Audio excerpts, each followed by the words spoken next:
Thank you, Jay. Thank you for coming along to this presentation. Forward-looking statements. Look, U.S. Gold, we have some great exploration assets. Keystone in Nevada, 20 square miles, 11 miles from the Cortez complex, on trend, and in Idaho as well. Excellent prospects. But what I'm going to spend most of my time, a short time, talking about is our CK Gold project in Wyoming.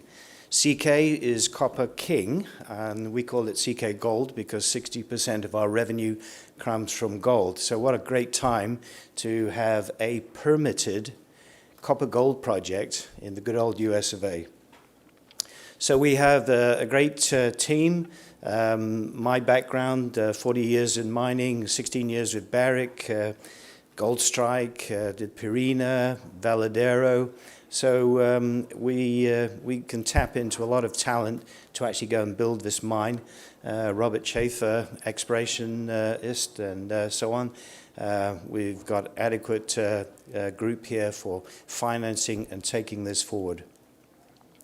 So rather a unique situation. We're situated on the NASDAQ, and you can see that at the moment, we've got 12.3 million shares outstanding. That's 12.3, not 223,000, 12.3 million shares outstanding. Our market cap is in the range of 100 to 110 million dollars. And just bear that in mind as we start looking at the net present value. The coverage that we're enjoying at the moment, happy to go over this with you and send you that information. We raised $10.2 million in November of last year, so we're cashed up at the moment. We are now looking, and I'm up here in Toronto at the moment, looking for development capital. So let's look at the highlights. We just updated and published our updated pre-feasibility study in February.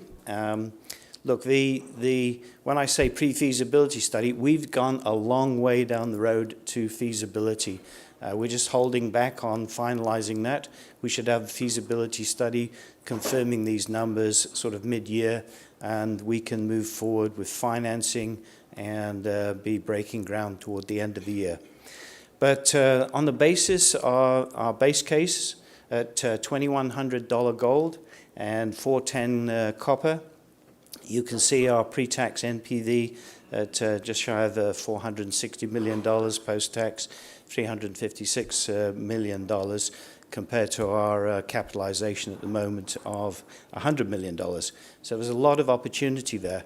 So what normally holds you back is permitting risk. We've permitted this project. We're ready to go. Typically, in a typical market, you should see a much higher rating, and I think that'll be recognized in due course. But look at where gold is today. We're flirting with $3,000 per ounce. Copper, $4.50. Trump just said copper is a priority for the Trump administration. And gosh, we're in the US of A. So, as you look at the metrics on the $3,000 gold price and $4.50, we're $945 million on a pre-tax basis, $750 million with this project. So a lot of value, a lot of upside. As you look at the project itself, our initial mine plan is around 1.672 gold equivalent ounces in the ground on a 10-year mine plan, mining that at 20,000 tons per day. That gives you about 110,000 gold equivalent ounces per year for that 10-year period. But it's going to get bigger.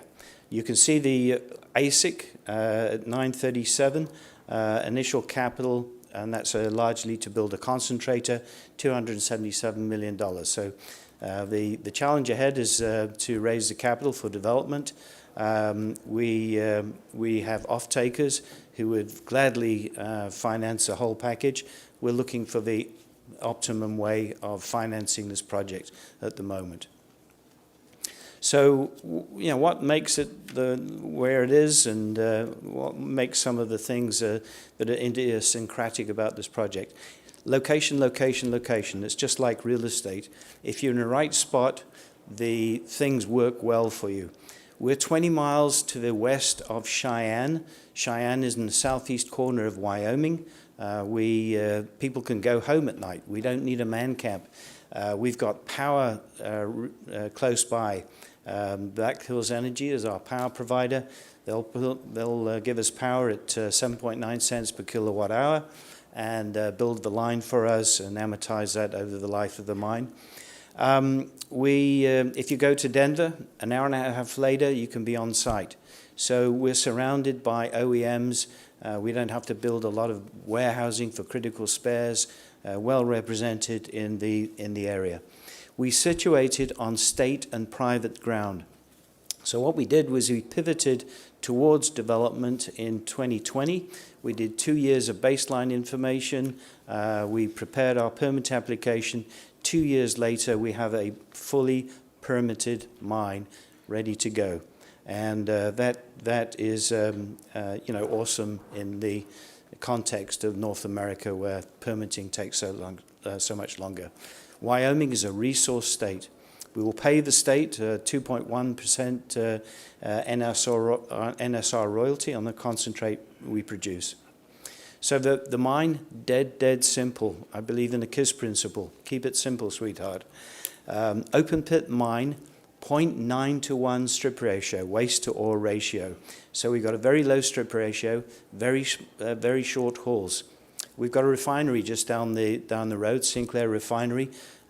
Diesel is very inexpensive. So we essentially take ore from the pit, put it through a primary crusher, SAG ball mill combination into a flotation section. We produce a concentrate, a copper gold concentrate with no deleterious penalty elements, no arsenic, mercury to worry about.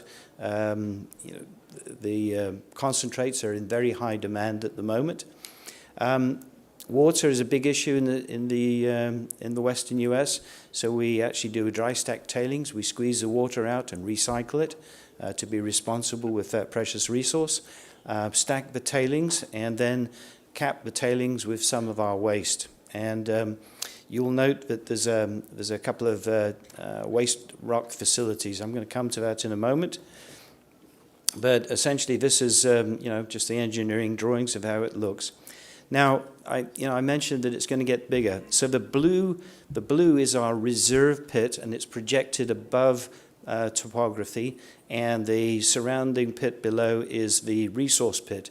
We are drill limited. What we decided to do was put the value proposition for this project up first, and then determine that we could get a permit, de-risk it. No point drilling. We know that we've got additional resources at depth. They're just drill limited, but there was no point burning up treasury drilling until we had a value proposition and we had a permit.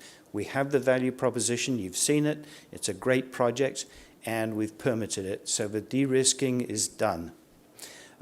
We do anticipate that the current 10-year mine life will extend to 10, 15 years, and there's also, we had Silito on the project, and he believes it to be a porphyry, and they don't happen in isolation.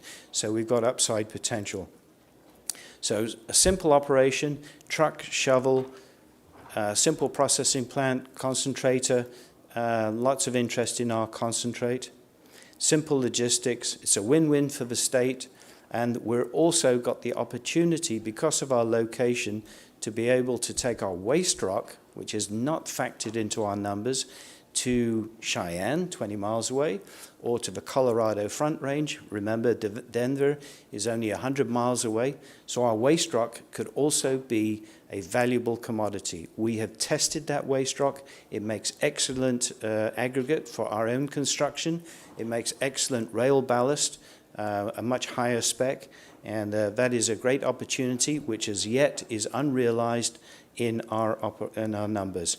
So again, permitted, ready to go. We've got a closure scenario. We're going to we're going to make a really interesting closure scenario beyond just burying the waste rock and so on. So with that, I'm outside, happy to answer questions about it. Lots of upside potential, and thank you.